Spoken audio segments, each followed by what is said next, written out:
오후 1시 14분. 아기 방에 고요를 찢는 날카로운 전화벨 소리가 울렸다. 서사라는 바닥에 무릎을 꿇고 앉아 있었다. 8개월 된 무거운 배를 허벅지에 기댄 채 햇살처럼 부드러운 노란색의 작은 아기 우주복을 개고 있었다. 그녀는 그 옷 안에 있을 아들의 작은 얼굴을 상상하며 미소 지었다. 그때 전화가 다시 울렸다. 그녀는 허리 아래를 손으로 짚으며 힘겹게 일어섰다. 발신 번호는 확인하지 않은 채 스피커폰으로 전화를 받았다. 여보세요? 수화기 너머의 목소리는 아는 사람이 아니었다. 낮고 공식적인 톤의 남성 목소리에 팔에 소름이 돋았다. 서사라 씨 되십니까? 네, 제가 서사라인데요. 고속도로 순찰대박 경위입니다. 남편 되시는 서주혁 씨께서 경부고속도로 서울 방면에서 교통사고를 당하셨습니다. 폐 속의 공기가 얼어붙었다. 손에 들고 있던 노란 우주복이 바닥으로 미끄러져 떨어졌다. 사고요? 괜찮은가요? 수화기 너머의 침묵은 영원처럼 느껴졌다. 생명에는 지장이 없습니다, 부인. 서울중앙병원으로 이송되었습니다. 그런데 혼자가 아니었습니다. 마지막 문장은 살아도 즉시 해독할 수 없는 무거운 의미를 담은 채 공중에 맴돌았다. 혼자가 아니었다. 물론 그랬겠지. 중요한 계약을 앞둔 고객과 함께 있었을 것이다. 서주혁은 고급 수입차 매장의 영업팀장이었다. 일에 살고 일에 죽는 사람이었다. 누구랑 같이 있었나요? 그녀의 목소리는 이미 실처럼 가늘어졌다. 보고서에는 그 정보가 없습니다, 부인. 동승자 역시 병원으로 후송되었다는 것만 기록되어 있습니다. 즉시 병원으로 오셔야겠습니다. 경찰관이 전화를 끊었다.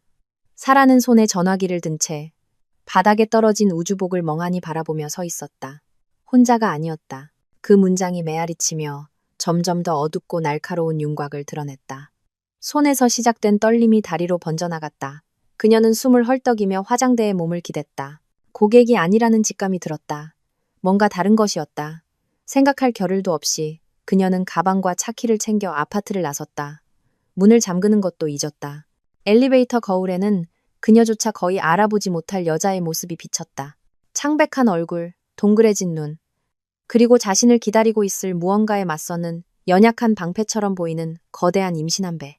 예고 없이 눈물이 터져 나왔다. 그녀가 강남의 차갑고 세련된 거리를 운전하는 동안 뜨거운 눈물이 뺨을 타고 조용히 흘러내렸다. 빨간 신호등은 하나하나가 고문이었고 앞서가는 느린 차들은 견딜 수 없는 장애물이었다. 경찰관의 말이 관자놀이의 맥박과 함께 머릿속을 계속 맴돌았다. 혼자가 아니었다. 서울중앙병원은 흰색 가운, 기계음, 그리고 분주한 목소리들로 혼란스러웠다. 코를 찌르는 소독약 냄새에 순간적으로 메스꺼움이 밀려왔다. 그녀는 갈비뼈를 미친 듯이 두드리는 심장을 안고 접수처로 다가갔다. 제 남편, 서주혁 씨요. 교통사고로. 피곤한 눈빛의 접수 담당 직원이 서두르지 않고 컴퓨터에 이름을 입력했다. 응급실에 계십니다. B구역입니다. 복도 끝에 있는 간호사실에 김수 간호사님과 이야기해보세요. 사라는 고갯짓으로 감사 인사를 하고 복도를 걸었다. 복도를 지나는 사람들의 동정 어린 시선이 느껴졌다. 임신한 여자, 절망에 빠진 아내, 발걸음 하나하나가 무거웠다. 복도는 끝이 없는 것 같았다. 응급실 간호사실에는 엄한 표정의 나이든 간호사가 그녀를 기다리고 있었다. 서사라 씨죠? 남편분은 안정적이세요. 왼쪽 팔에 골절상을 입으셨고 찰과상이 좀 있지만 의식은 있으십니다. 곧 의사 선생님께서 오셔서 설명해 주실 거예요. 온몸에 안도감이 퍼지면서 다리에 힘이 풀렸다. 살아있어, 의식이 있어. 그녀는 쓰러지지 않으려고 간호사실 데스크를 붙잡았다. 그럼 같이 있었던 다른 사람은요? 수간호사는 그녀를 잠시 바라보았다.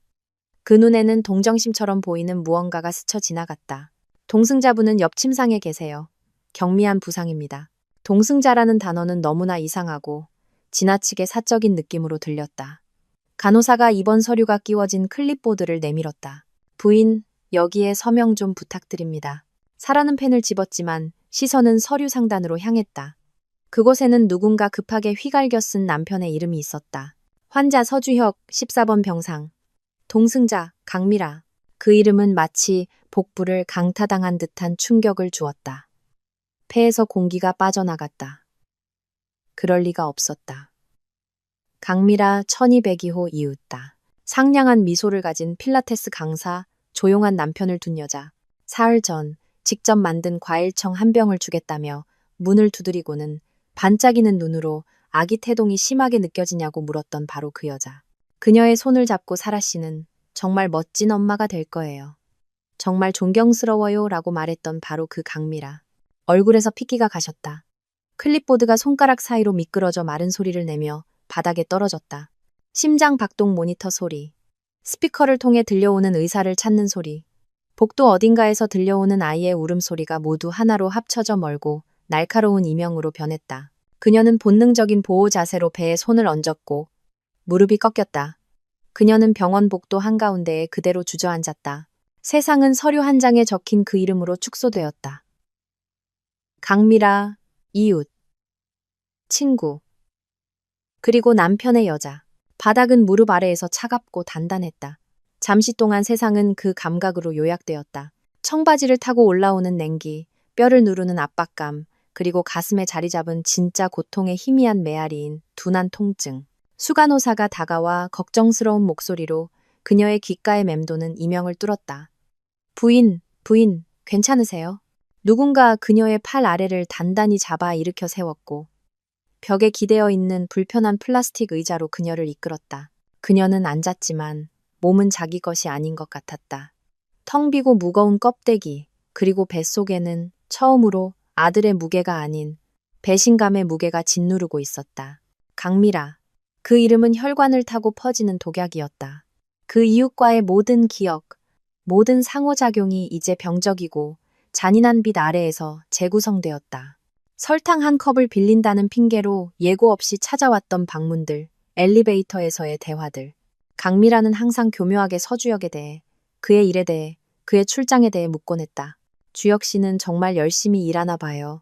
안쓰러워라. 사라 씨가 잘 챙겨줘야 해요.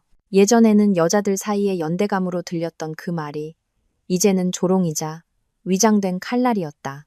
가장 선명하고 고통스러운 기억이 떠올랐다. 2달 전 일요일 아파트 커뮤니티 시설에서 열린 주민 바비큐 파티였다. 사라는 임신으로 몸이 무거워져 앉아 있었다. 서주혁은 다른 남자들과 함께 그릴 앞에 있었다. 강미라가 다가와 그녀 옆에 앉아 그녀의 배에 손을 얹었다. 만져봐도 돼요? 그녀는 이제 메스꺼움을 유발하는 다정함으로 물었다. 그러고는 사라의 눈을 똑바로 쳐다보며 말했다. 정말 마법 같은 연결이죠? 엄마와 아들 사이는 그 무엇도 이걸 끊을 수는 없어요. 병원 복도에 앉아있는 지금 사라는 그 거짓말의 깊이를 이해했다. 그것은 단순한 바람, 실수가 아니었다. 그것은 그녀의 코앞에서 그녀가 집이라고 부르는 곳에서 상연된 잔인한 연극이었다. 이웃은 그녀의 친구가 되고 싶었던 게 아니었다. 그녀의 삶을 맨 앞줄에서 관람하고 싶었던 것이다. 어쩌면 비교하기 위해서, 어쩌면 순수한 가학성 때문이었을지도 모른다. 임신에 대한 모든 질문, 비타민과 입덧에 대한 모든 조언은 공감이 아니라 정보 수집이었다. 지형을 측정하고 임신한 아내가 남편이 구축한 거짓말의 세계에 얼마나 무지한지 가늠하는 방법이었던 것이다. 얇은 테 안경을 쓴 젊고 진지한 표정의 여의사가 그녀 앞에 섰다. 서사라 씨, 저는 당직 의사 안은정입니다. 남편분은 위험한 고비는 넘겼습니다. 왼쪽 요골 원위부 골절로 고정이 필요하지만 신경학적 손상은 없습니다. 운이 좋으셨어요. 운이라는 단어는 모욕처럼 들렸다. 자신이 초래한 파괴를 마주하기 위해 살아남은 운, 만나볼 수 있을까요? 사라가 물었다. 목소리는 쉬어 있었고 알아들을 수 없을 정도였다. 의사는 망설였다. 통증 조절을 위해 지금은 진정제를 맞고 계십니다. 그리고 다른 환자분도 같은 관찰실에 있고요. 조금 기다리시는 게 좋을 것 같습니다. 아니요. 그녀 자신도 놀랄 만큼 단호하게 말했다. 지금 보고 싶어요. 의사는 그녀를 관찰했다. 전문가의 시선이 그 차가운 결심 뒤에 무엇이 있는지 해독하려 했다. 의사는 그녀의 불룩한 배, 창백한 얼굴, 더 이상 눈물을 흘리진 않지만 폭풍을 담고 있는 눈을 보았다. 그리고 고개를 끄덕였다. 알겠습니다. 이쪽입니다. 관찰실은 복도와 녹색 커튼 하나로만 분리되어 있었다. 의사가 커튼을 옆으로 젖히자 그 안에 광경이 드러났다. 2개의 이동식 침대가 나란히 놓여 있었다. 오른쪽에는 서주혁이 있었다. 왼쪽 팔은 하얀 부목으로 감겨 있었고 얼굴에는 긁힌 상처가 있었으며 진정제 효과로 눈을 감고 있었다. 무의식 상태에서도 그의 표정은 죄책감에 시달리는 듯했다. 왼쪽 침대, 그에게서 2미터도 채 안 되는 거리에 강미라가 있었다. 그녀는 이마에 머리카락 경계선 근처에 반창고를 붙이고 있었고 멍한 눈으로 천장을 바라보고 있었다. 그녀는 사라가 들어오는 것을 보지 못했다. 자신의 고통과 결과의 세계에 빠져 있었다. 사라는 입구에 얼음 조각상처럼 멈춰섰다. 공기는 짙고 무거워져 숨쉬기 어려웠다. 그들이 그곳에 함께 있었다. 그녀의 삶을 정의하는 거짓말에 살아있는 증거가 나란히 누워 있었다. 그녀와 침대, 꿈, 그리고 미래의 아들을 공유했던 남자와 그녀에게 수제 과일청과 임신 조언을 건넸던 여자. 그 장면의 친밀함은 어떤 고백보다도 더 파괴적이었다. 그들은 단순한 연인이 아니었다. 그들은 사고, 병원 침대, 그리고 운명을 공유했다. 그들은 하나의 단위였고 그녀는 그 배신의 방정식에 맞지 않는 이방인이었다. 그때 강미라가 천천히 고개를 돌렸고 그녀의 눈이 사라의 눈과 마주쳤다. 즉각적인 알아챔에 이어 그녀의 얼굴을 일그러뜨리는 공포의 물결이 뒤따랐다. 강미라의 입술이 벌어졌지만 아무 소리도 나오지 않았다. 진실이 앗아간 공기를 찾아 헤매는 물 밖으로 나온 물고기 같았다. 그녀의 얼굴에 떠오른 공포는 추하고 어떤 위험도 없었다. 거기에는 후회가 없었고 단지 들켰다는 공포만이 있었다. 그 시선 속에서 사라는 웃음 짓던 이웃, 필라테스 강사. 친구를 보지 못했다. 궁지에 몰린 포식자를 보았다. 사라는 시선을 피하지 않았다. 차갑고 날카로운 힘이 자신을 장악하는 것을 느끼며 시선을 고정했다. 몇 분 전 자신을 삼켰던 울음, 비명, 절망을 위한 공간은 없었다. 오직 잔인한 명료함만이 존재했다. 그녀는 방 안으로 한 걸음, 그리고 또 한 걸음 내디뎠다. 모든 움직임은 신중하고 무거웠다. 그녀는 서주역의 침대 옆에 멈춰 섰지만 그를 쳐다보지는 않았다. 그녀의 눈은 여전히 강미라에게 고정되어 있었다. 혼자가 아니었군요. 사라가 말했다. 목소리는 낮았지만 방의 정적 속에서 울려 퍼졌다. 그녀는 경찰관의 말을 반복하며 그것을 그 근원에게 되돌려 주었다. 그 문장은 강미라를 따귀처럼 강타했다. 여자는 움츠러들며 마치 그곳에 숨을 수 있다는 듯이 하얀 시트로 시선을 돌렸다. 사라 씨, 저기. 그녀가 시작했다. 목소리는 부서진 속삭임이었다. 아니, 사라가 차가운 톤으로 말을 잘랐다. 감히 내 이름을 부르지 마요. 뒤이은 침묵은 서주혁의 심장, 박동 모니터의 규칙적인 신호음에 의해서만 깨졌다. 그 기계적이고 일정한 소리는 이 새롭고 끔찍한 현실의 시간을 알리고 있었다. 사라는 돌아서서 처음으로 남편을 바라보았다. 그녀가 사랑했거나 사랑한다고 생각했던 남자. 그녀 아들의 아버지.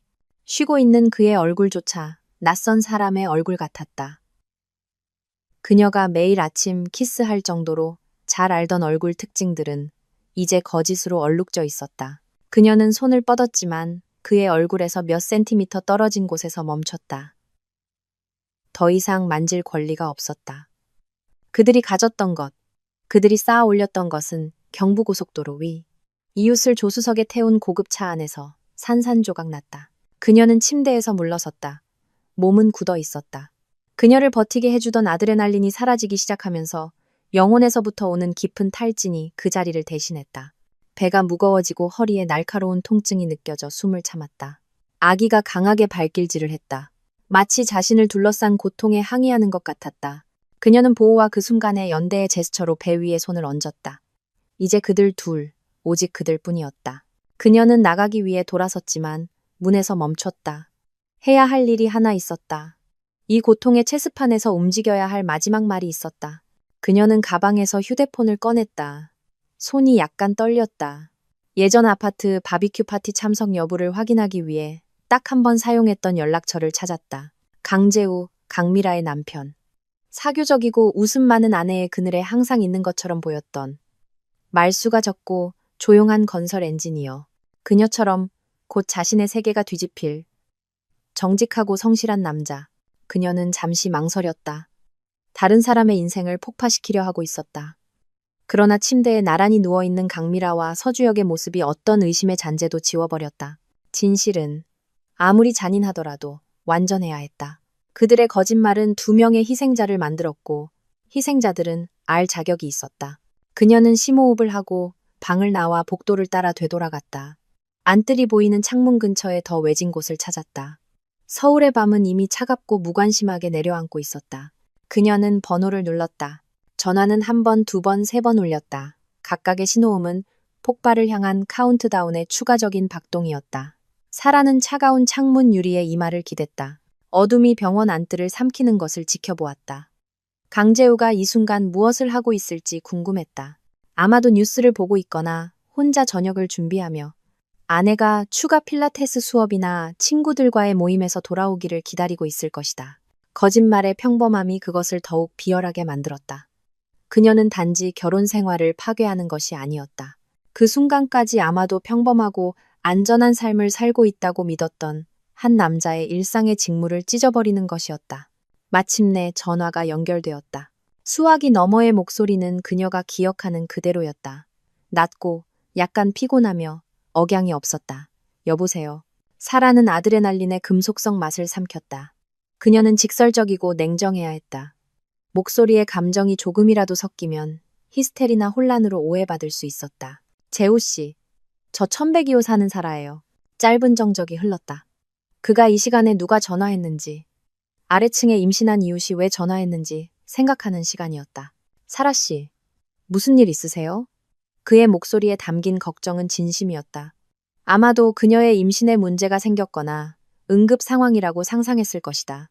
그 아이러니는 거의 견딜 수 없었다. 지금 서울중앙병원으로 오셔야 해요. 그녀가 말했다. 단어들은 단단하고 거의 기계적으로 나왔다. 미라 씨 때문에요. 뒤이은 침묵은 사라가 들어본 어떤 침묵과도 달랐다. 생각하기 위한 멈춤이 아니었다. 그것은 빽빽하고 무거운 진공이었고 그 안에서 모든 끔찍한 가능성들이 한꺼번에 피어났다. 그녀는 전화기 너머로 그가 퍼즐을 맞추는 소리를 거의 들을 수 있었다. 이웃의 전화, 병원 이름, 긴급함, 그리고 소식을 전해야 할 아내 자신의 부재. 몇 초 만에 그의 신뢰라는 카드로 만든 성이 무너지기 시작했다. 그녀는 더 이상 말할 필요가 없었다. 침묵 자체가 메시지였다. 그가 마침내 말했을 때 목소리는 알아볼 수 없을 정도였다. 낮고 피곤한 톤은 사라지고 돌처럼 건조하고 단단한 무언가로 대체되었다. 지금 가겠습니다. 더 이상의 질문이나 자세한 설명 요청 없이 전화가 끊겼다. 질문의 부재는 가장 무서운 확인이었다. 어쩌면 마음속 깊은 곳에서는 이미 알고 있었을지도 모른다.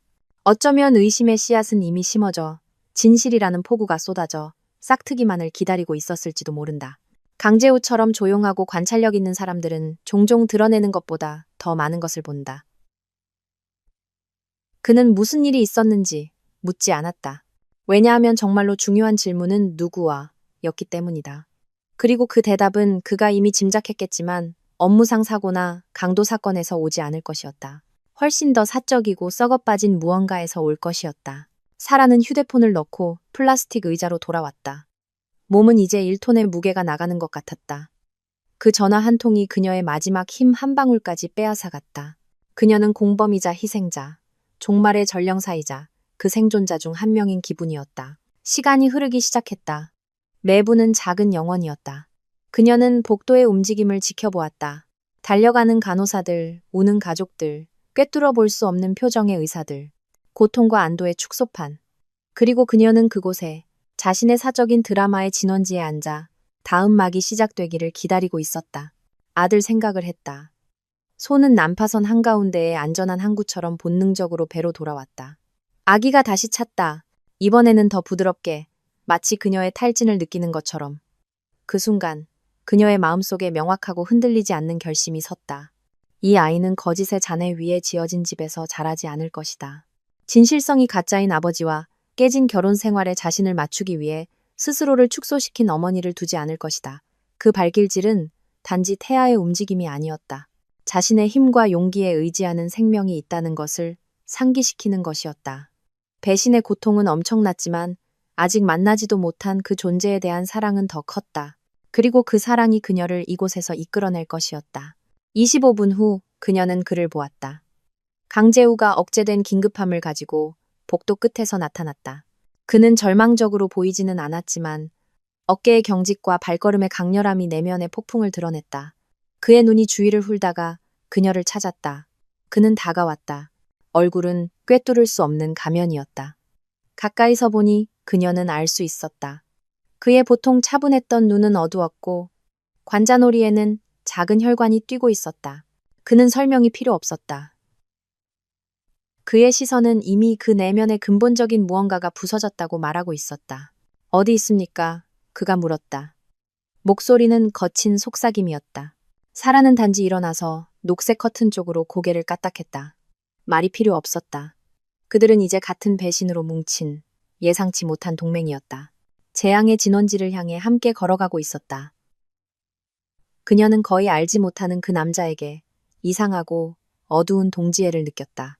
둘 다 자신의 마음을 지켜야 할 두 사람에게 속았다. 그녀는 그를 따라가 그가 커튼을 젖히는 동안 한 걸음 뒤에 멈췄다. 장면은 그대로였다. 서주혁은 여전히 진정제를 맞고 잠들어 있었고 자신의 나약함에 대한 기념비였다. 그리고 강미라는 이제 침대에 앉아 다리를 옆으로 내리고 마치 일어서려는 듯한 자세였다. 그녀는 사라를 다시 볼 생각으로 입구를 쳐다봤지만 강재우가 서 있는 것을 보자 얼굴이 무너져 내렸다. 그의 표정은 선고였다. 방 안의 공기가 희박해졌다. 서주혁의 심장 박동 모니터 소리가 그 장면을 비웃는 것 같았다. 두 결혼의 종말을 위한 무관심한 메트로놈. 강미라는 입에 손을 가져갔고 마른 흐느낌이 그녀의 입술에서 새어나왔다. 그녀의 눈에 비친 공포는 완전했다. 그녀는 강재우를 보았다가 그의 바로 뒤에 서 있는 사라를 보았다. 그리고 배신당한 두 사람 사이의 동맹을 이해하자 충격에 휩싸였다. 도망칠 곳은 없었다. 강재우는 한 걸음 앞으로 나아갔다. 몸은 강철 로프처럼 팽팽했다. 그는 아내를 보고 옆 침대에서 잠든 남자를 보았다. 그리고 두 사실 사이의 연결이 그의 눈앞에서 굳어졌다. 그의 얼굴에 떠오른 불씨는 보기 고통스러웠다. 미라야, 이게 무슨 일이야? 그가 물었다. 목소리는 처음으로 갈라졌다.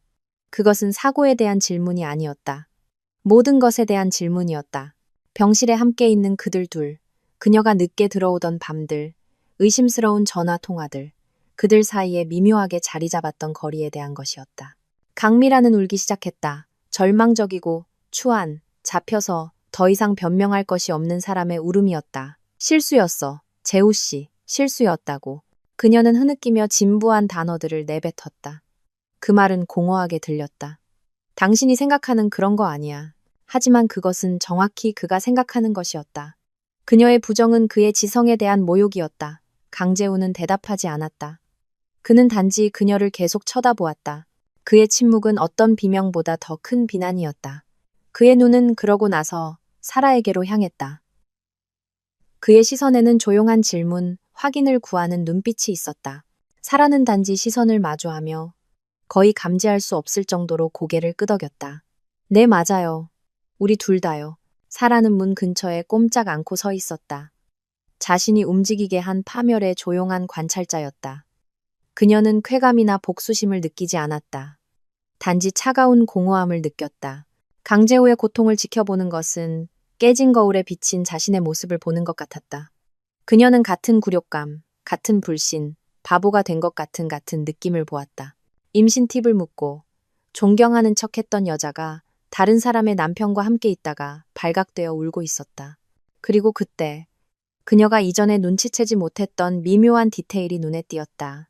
강미라가 앉아있는 방식, 그녀의 손이 본능적으로 자신의 배 위에 놓여있는 모습, 끔찍하고 있을 법하지 않은 의심이 사라의 마음속에서 형성되기 시작했다. 그 의심은 이 모든 상황을 더욱 기괴하고 복잡하게 만들었다. 사라의 시선은 강미라의 거의 무의식적인 제스처에 고정되었다. 절망 속에서 허우적대던 그녀의 손은 이제 복부 아래쪽에 보호적으로 놓여 있었다. 그것은 사라가 지난 몇 달 동안 너무나 잘 알게 된 움직임, 그녀의 일부가 된 반사적인 행동이었다. 이미 과부하 상태였던 사라의 뇌는 이전에는 무작위로 보였던 점들을 연결하기 시작했다. 임신 초기에 대한 강미라의 끊임없는 질문들, 임산부용 비타민 종류에 대한 호기심, 엘리베이터에서 강미라가 시작했던 아기 이름에 대한 대화들, 그것을 사라의 선택에 대한 단순한 호기심으로 위장했었다. 그때는 단지 다른 사람의 임신에 매료된 여자처럼 보였다. 이제 병원의 차갑고 잔인한 형광등 불빛 아래에서 그것은 새롭고 괴물 같은 의미를 띠게 되었다. 임신 팁을 묻던 그 여자는 임신 중이었다. 그 깨달음은 번개처럼 오지 않고 차가운 물이 스며드는 것처럼 느리고 마비시키며 찾아왔다. 공기는 더욱 희박해지는 것 같았다. 강미라의 울음, 강재우의 부서진 말들, 심장 박동 모니터의 일정한 신호음, 모든 것이 그녀의 마음속에 울려 퍼지는 귀를 먹먹하게 하는 새로운 진실의 윙윙거림에 대한 배경소음이 되었다. 그녀는 헐렁한 병원 가운 아래 감춰진 강미라의 배를 보았다. 자신처럼 눈에 띄는 볼륨은 없었지만 어떤 충만함, 그녀가 알아볼 수 있는 자세가 있었다. 시작이었다. 강미라가 간직한 비밀은 단지 바람이 아니라 그 결과물이었다. 자신의 고통에 잠겨있던 강재우는 사라의 시선이 어디에 쏠려 있는지 눈치채지 못했다. 그는 아내를 향해 한 걸음 더 다가갔고 충격보다 분노가 앞서기 시작했다. 실수? 그가 반복했다. 목소리는 낮고 위험했다. 실수는 길을 잘못 드는 거야, 미라야. 실수란 공과금 내는 걸 잊어버리는 거고, 다른 도시에서 이웃집 남편이랑 차 안에 있는 건 실수가 아니야. 그건 선택이지. 네가 매일같이 한 선택이라고. 각 단어는 타격이었다. 강미라는 눈물로 얼룩진 얼굴로 움츠러들었다. 그렇게 된 거 아니야. 당신한테 말하려고 했어. 그녀는 난파선 속에서 구명 밧줄이라도 찾으려는 듯 약한 목소리로 거짓말을 했다. 뭘 말하려고 했는데? 강재우가 목소리를 높이며 압박했다. 네가 바람 피우고 있었다는 걸? 아니면 그 남자가 임신한 아내랑 헤어질 때까지 기다렸다가 나한테 알려주려고 했어? 사라의 임신에 대한 언급이 공중에 맴돌았다. 강재우는 사라를 잠시 쳐다보았고 그때서야 상황의 잔인함의 전모가 그를 덮치는 듯했다. 그것은 단지 두 부부 사이의 배신이 아니었다. 한 여성이 가장 취약한 순간에 저지른 배신이었다. 그의 표정은 더욱 굳어졌고 분노를 대신하여 경멸이 자리 잡았다. 바로 그때 옆 침대에 있던 서주혁이 움직이기 시작했다. 진정제 효과가 사라지고 있었다. 그는 낮고 목구멍에서 나오는 신음소리를 내며 천천히 눈을 떴다. 빛에 적응하기 위해 눈을 깜빡였다. 그의 첫 시야에 들어온 것은 하얀 천장이었다.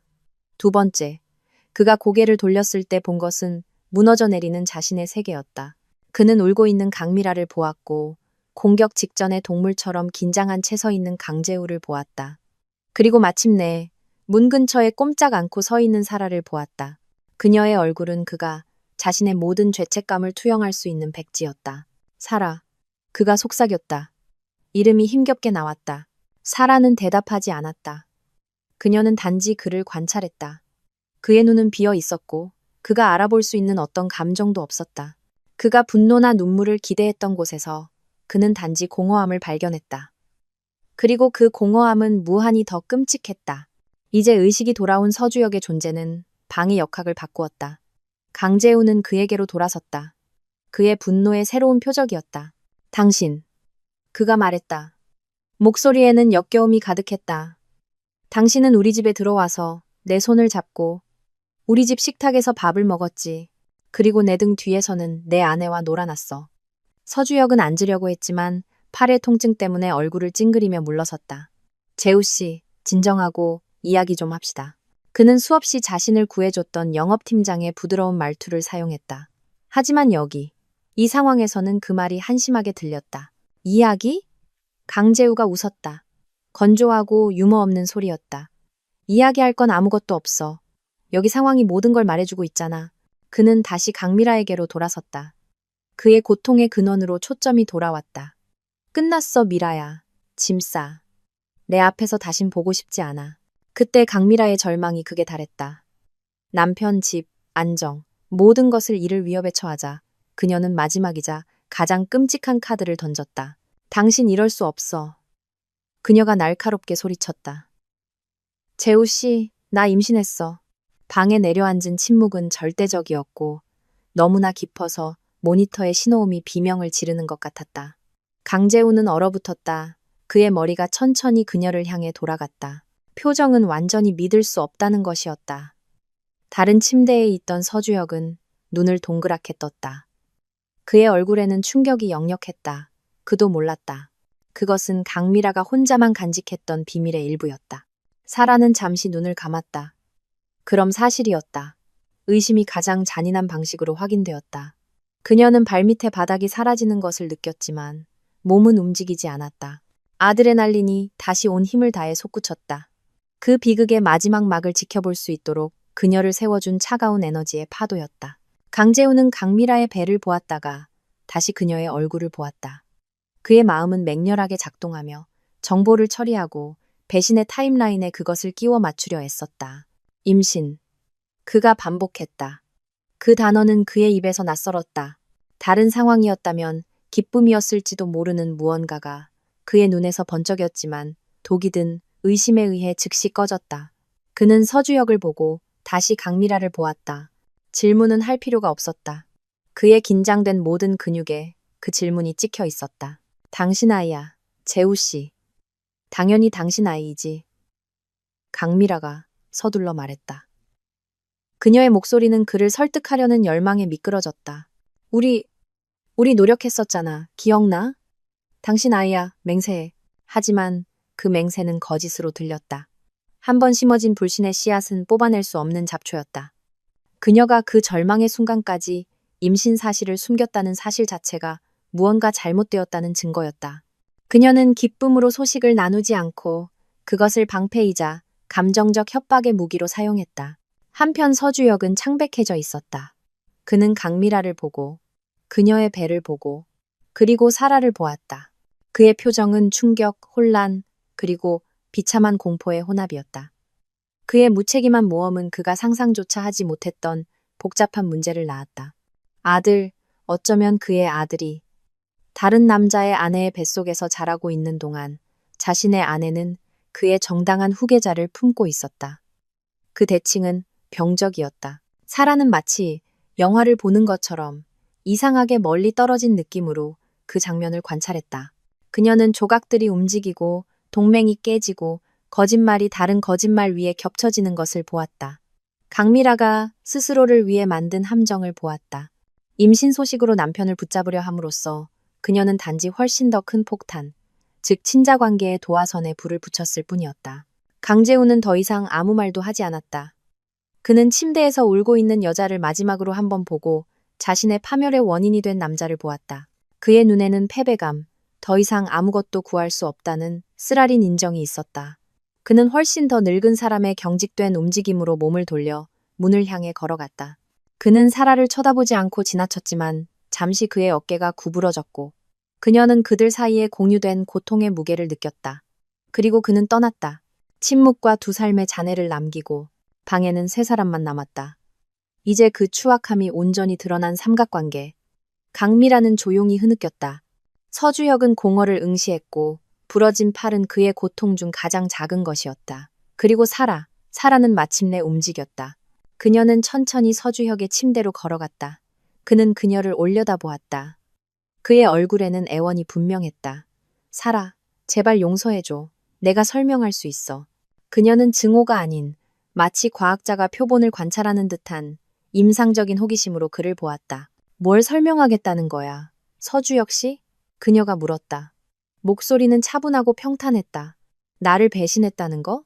아니면 내 친구인 척하던 이웃과 바람을 피웠다는 거? 그것도 아니면 내가 당신 아이를 품고 있는 동안 어떻게 그런 짓을 할 용기가 있었는지 설명하고 싶은 건가? 그리고 이제 이것까지. 그녀의 시선이 강미라에게로 향했다. 강미라는 그 시선의 무게에 움츠러들었다.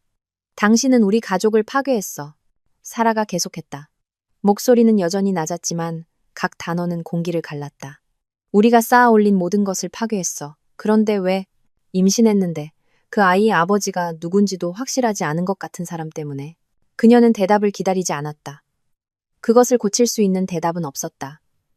그녀는 돌아서서 방을 나갔다. 두 연인을 그들의 선택이 만든 폐허 속에 홀로 남겨두고 복도에서 그녀는 멈추지 않았다. 접수처를 지나 자동 유리문을 지나 서울의 차가운 밤 공기가 얼굴에 닿을 때까지 계속 걸었다. 그녀는 심호흡을 했다. 차가운 공기가 폐를 태웠지만 마음을 맑게 했다. 더 이상 눈물은 없었다. 강철처럼 차갑고 단단한 결심만이 있었다. 이것이 그녀가 이 이야기에서 희생자가 되는 것을 허락하는 마지막 순간이었다. 그 순간부터 그녀는 자신의 미래와 정의의 설계자가 될 것이었다. 병원의 유리문이 사라 뒤에서 닫히며 기계음과 목소리의 혼란을 잠재우고 그녀를 서울 밤의 차가운 정적 속에 남겨두었다. 그녀는 즉시 차로 돌아가지 않았다. 대신 가로등의 노란 불빛, 아래 비어있는 콘크리트 벤치로 걸어가 앉았다. 돌의 차가움이 바지천을 뚫고 들어왔지만 거의 느끼지 못했다. 그녀의 몸은 무감각했고 생각의 소용돌이와 눈물로 변하기를 거부하는 날카로운 고통 주위에 보호막을 친 껍데기 같았다. 울지 않을 것이다. 여기서 우는 것은 해방이었고 한 번 시작하면 멈출 수 없을 것 같았다. 그녀는 온전한 힘이 필요했다. 그녀는 얼마나 되는지 모를 시간 동안 그곳에 앉아 대로를 지나가는 차들을 지켜보았다. 각 차에는 그녀가 알지 못하는 이야기의 우주가 담겨 있었다. 집으로, 가족에게로, 평범한 삶으로 돌아가는 사람들. 평범하다는 단어는 이제 외국어처럼 들렸다. 그녀의 삶은 이전과 이후로 나뉘었다. 그리고 그 경계는 두 개의 침대와 드러난 거짓말이 있는 병실이었다. 서주역에게 했던 말이 마음속에 메아리 쳤다. 당신은 우리 가족을 파괴했어. 하지만 그 말을 하면서 그녀는 더 깊은 진실을 깨달았다. 그렇게 약한 기반 위에 첫 폭풍에 그렇게 취약하게 지어진 가족은 아마도 최종 붕괴 훨씬 전부터 이미 부서져 있었을지도 모른다. 배신은 지진이 아니라 그녀가 자신감 넘치는 행복 속에서 보기를 거부했던 균열을 드러낸 단지 여진일 뿐이었다. 지난 몇 달간의 기억들이 새로운 방식으로 정렬되기 시작했다. 마치 퍼즐 조각들이 재배열되어 기괴한 그림을 만드는 것 같았다. 서주역이 실적 달성을 위해 필수적이라고 정당화했던 주말 출장들. 그녀의 것이 아닌 향수 냄새를 풍기며 늦게 들어와서는 시승을 한 고객의 것이라고 말했던 때들. 미묘한 거리감. 이제는 침대 옆 탁자 위에 항상 뒤집혀 있는 휴대폰. 그녀가 그의 하루에 대해 물을 때의 짜증. 그녀가 업무 스트레스나 예민한 임산부의 편집증으로 치부했던 이 모든 작은 신호들이 이제 그녀가 무시했던 위험 신호로 드러났다. 그녀는 단지 속은 것이 아니었다. 그녀는 맹목적인 신뢰 속에서 속임수가 번성하도록 허락했다. 병원 문이 다시 열리고 복도에서 봤던 간호사가 조심스럽게 다가왔다. 사라 씨, 괜찮으세요? 이렇게 추운데 계시면 안 돼요. 사라가 고개를 들었다. 이제 가려고요. 그냥 잠시 시간이 필요했어요. 간호사는 망설였다. 전문적인 동정심이 참견하고 싶지 않은 마음과 싸우고 있었다. 남편분께서 계속 찾으세요. 많이 불안해하십니다. 사라는 혐오감을 느꼈다. 불안해한다고. 마치 그의 안위가 어떤 식으로든 우선순위인 것처럼. 집에 갔다고 전해주세요. 그녀가 단호한 목소리로 대답했다. 그리고 다른 환자분은 간호사가 목소리를 낮추며 계속했다. 남편분이 다시 오셨어요. 지금 사회복지사와 이야기하고 있습니다. 그 소식은 병적인 호기심으로 그녀를 덮쳤다. 강재우가 돌아왔다. 부서진 채 뒤도 돌아보지 않고 떠났던 남자가 고통의 진원지로 돌아왔다. 아마도 책임감 때문에, 아마도 공식적인 마무리가 필요해서, 혹은 강미라가 공중에 던진 그 끔찍한 단어 때문일지도 모른다. 임신. 그 기원이 의심스럽다 할지라도 아이는 단순한 외면으로 끊을 수 없는 유대를 만들었다. 완전히 이해할 수 없는 충동에 이끌려 사라는 일어섰다. 집으로 가지 않을 것이다. 아직은 아니다. 그날 밤 목격해야 할 마지막 장이 있었다. 그녀는 병원 안으로 다시 들어갔지만 응급실이 아니었다. 간호사가 눈짓으로 가리킨 방향 사회복지실 근처의 작은 대기실로 향했다. 안전한 거리에서 복도의 비인격적인 건축물에 숨어 그녀는 유리창을 통해 그 장면을 볼 수 있었다. 강재우는 의자에 앉아 몸을 앞으로 숙이고 무릎에 팔꿈치를 대고 머리를 양손에 묶고 있었다. 강미라는 그의 맞은편 의자에 앉아 있었고 그들 사이에는 피곤한 모습의 여성, 사회복지사가 불가능한 중재를 시도하고 있었다. 강미라의 목소리는 애원하는 속삭임이었고 유리를 통해서도 들릴 정도였다.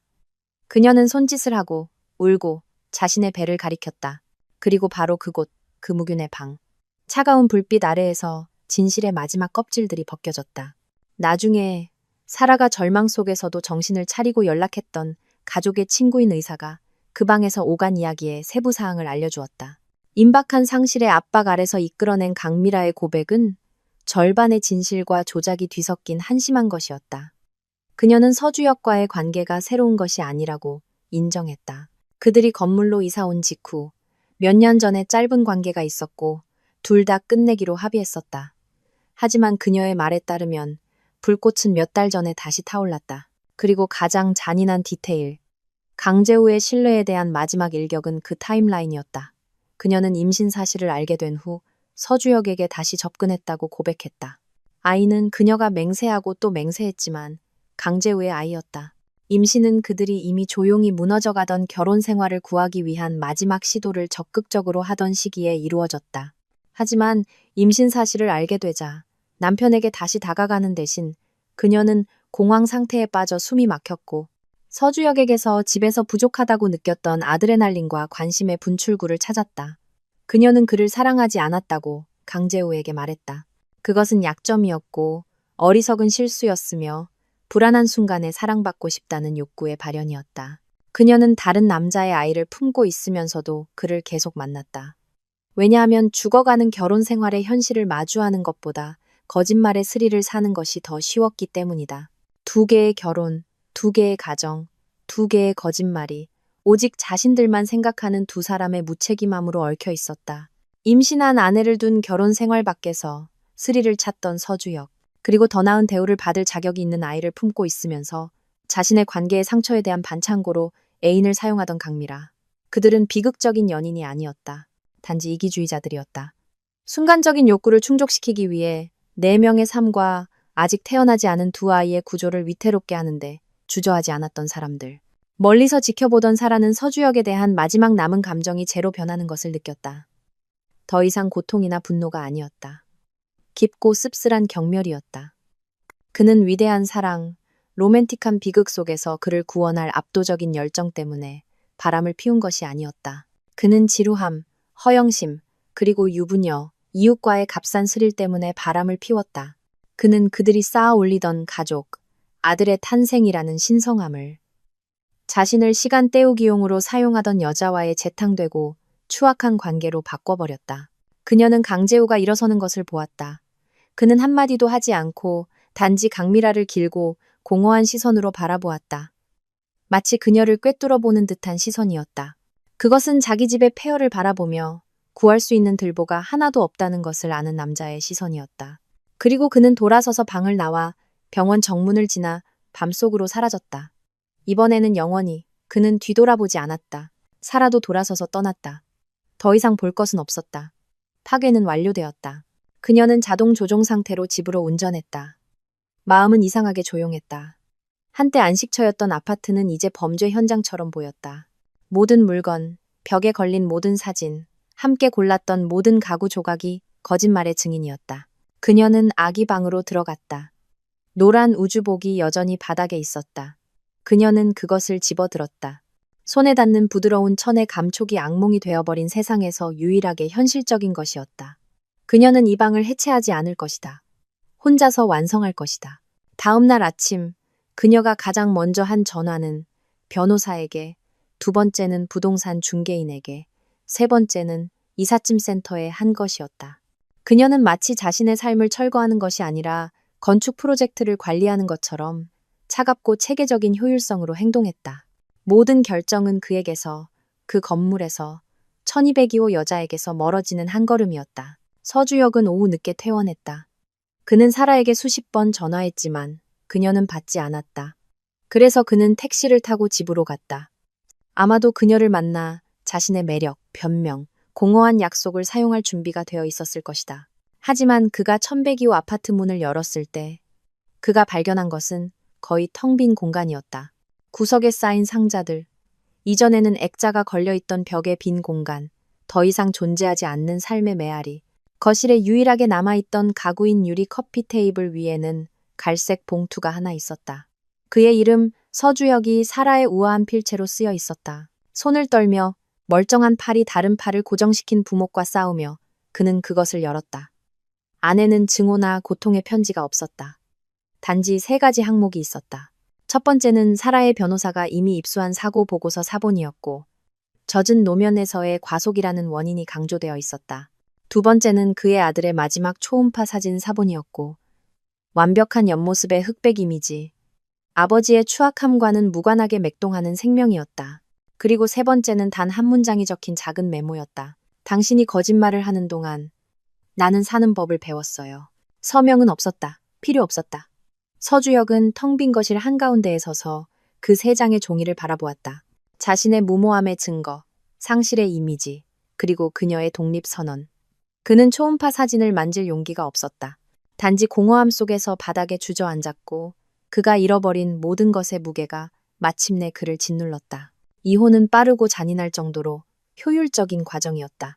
사라는 변호사에게 협상하지 말고 단지 집행하라고 지시했다. 그녀는 법적으로 자신의 권리인 것과 자유 외에는 아무것도 원하지 않았다. 서류가 진행되는 동안 그녀는 가로수가 늘어선 거리와 새로운 시작의 분위기가 있는 압구정의 임대 아파트의 자리를 잡았다. 공간은 더 작고 단순했지만 모든 평방 센티미터가 그녀의 것이었다. 벽에는 서주역의 기억이 배어 있지 않았고 엘리베이터에서 강미라와 마주칠 위험도 없었다. 그곳은 중립지대, 백지였다. 그녀는 자신도 놀랄 만큼의 평온함으로 아기방을 꾸미기 시작했다. 벽을 부드러운 회색으로 칠하고 거의 명상적인 집중력으로 설명서를 따라가며 직접 아기 침대를 조립했다. 조여진 모든 나사, 맞춰진 모든 부품은 창조의 행위였고 혼자서 생명을 창조하고 부양할 수 있는 그녀의 능력에 대한 긍정이었다. 그녀는 서주역의 부재를 느끼지 않았다. 사실 고독은 생산적이고 조용했으며 그녀가 가지고 있는지 몰랐던 힘과 연결될 수 있게 해주었다. 방은 일주일 만에 완성되었다.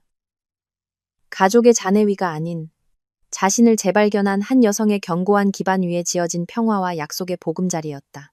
다른 사람들의 결말에 대한 소식은 공통된 지인들과 예전 아파트에 피할 수 없는 소문망을 통해 단편적으로 그녀에게 전해졌다. 강미라는 서주역보다 이틀 후에 퇴원했다. 강재우는 약속대로 그녀를 데리러 오지 않았다. 그는 이혼 소송을 제기했고 차가운 자비의 행위로 출생 전 유전자 검사를 요구했다. 몇 주 후에 도착한 결과는 그 결혼에 관해 밝힌 마지막 못이었다. 아이는 정말로 그의 아이였다. 하지만 생물학적 확인은 아무것도 바꾸지 못했다. 신뢰의 배신은 너무나 깊었다.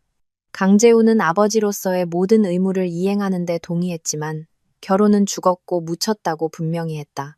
이제 건물에서 따돌림 당하고 애인에게 버림받은 강미라는 자신이 스스로 만든 고독 속에서 모성을 마주하게 될 것이었다. 한편 서주역은 무너졌다. 텅 빈 아파트는 그의 감옥이 되었다. 사라와 그들이 가졌던 삶의 부재는 모든 조용한 방에서 그를 괴롭히는 유령이었다. 그는 전화하고 메시지를 보내고 두 번째 기회를 애원했지만 사라는 그의 번호를 차단했다. 그가 받는 유일한 연락은 변호사를 통해서였다. 그는 일에 대한 집중력을 잃었다. 스타 영업사원의 빛은 꺼졌고 고급차 영업팀장은 자신이 모든 것을 잃은 남자의 이미지만 파는 그림자가 되었다. 사고 3주 후 화창한 토요일 아침 사라의 새 아파트 초인종이 울렸다. 그녀의 심장이 쿵 내려앉았다. 서주역일지도 모른다는 오래된 두려움의 잔재였다. 하지만 현관문 렌즈를 통해 내다보았을 때 예상치 못한 인물이 보였다. 강재우였다. 그녀는 잠시 망설이다가 문을 열었다. 그는 더 마르고 늙어 보였지만 눈에는 새롭고 단단한 결의가 있었다. 그는 웃지 않았다. 이렇게 찾아와서 죄송합니다. 그가 낮은 목소리로 말했다. 이것만은 전해드려야 할 것 같아서요. 그는 봉투를 내밀었다. 편지 봉투가 아니라 더 큰 서류 봉투였다. 이게 뭐예요? 그녀가 물었다. 유전자 검사 결과 사본과 제안서입니다. 저와 제 변호사가 작성한. 혼란스러워하며 사라는 그를 안으로 들였다. 그들은 작은 거실에 앉았다. 어색한 침묵이 그들 사이에 흘렀다. 그녀는 봉투를 열었다. 강재우의 친자 관계를 확인하는 보고서와 그 아래 법률 문서가 있었다. 그것은 합의 제안서였다. 강재우는 서주역의 회사로부터 정신적 피해 보상 및 계약 위반으로 받아낼 위자료 전액을 그녀에게 제공하겠다고 제안했다. 그의 변호사가 받아낼 자신감이 있는 상당한 금액이었다.